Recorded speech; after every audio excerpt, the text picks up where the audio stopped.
Ito pala ang kwento ng buhay ni Sally Santos. Si Sally Santos ay isang Pilipinang construction contractor na nakilala sa buong bansa noong 2025 matapos siyang maging key witness sa isang malawakang iskandalo kaugnay ng mga flood control project ng pamahalaan.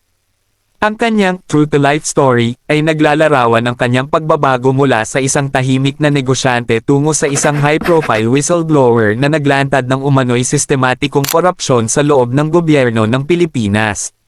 Pagmamayari ng kumpanya. Si Santos ay ang may-ari at general manager ng SYMS Construction Trading, isang construction firm na nakabase sa lalawigan ng Bulacan.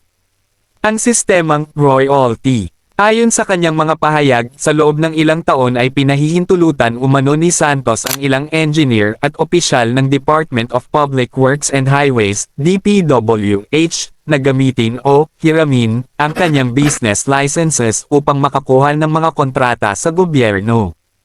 Bilang kapalit, tumatanggap siya ng humigit kumulang 3% royalty fee sa bawat proyekto, habang ang aktwal na konstruksyon at implementasyon ay umano'y kontrolado ng mga opisyal ng DPWH. Pag-amin. Noong huling bahagi ng 2025, inamin ni Santos na siya ay nakapaghatid ng tinatayang 1 bilyong piso na cash sa iba't ibang opisyal ng DPWH mula 2022 hanggang 2025.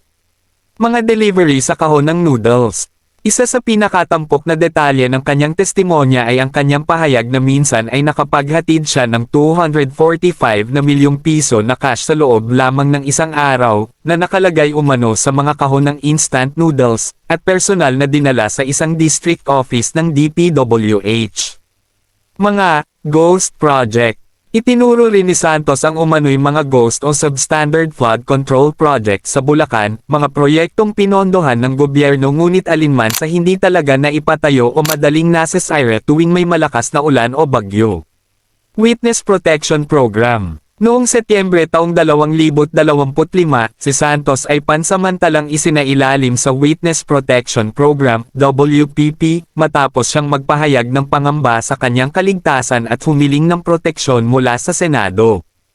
Pagbabalik ng pondo, restitution. Noong ika-22 ng Desyembre taong 2025, nagbalik si Santos ng 15 na milyong piso sa National Treasury sa pamamagitan ng Department of Justice, DOJ, bilang bahagi ng isang restitution agreement. Dahil dito, umabot na sa 20 na milyong piso ang kabuoang halagang kanyang naibalik, bagamat ayon sa mga awtoridad, maaari pa siyang managot ng daan-daang milyong piso. Kooperasyong legal. Patuloy na nakikipagtulungan si Santos sa Department of Justice at sa Senado ng Pilipinas upang tukuyin ang mga matataas na opisyal na sangkot sa umano'y multi-billion peso flood control racket.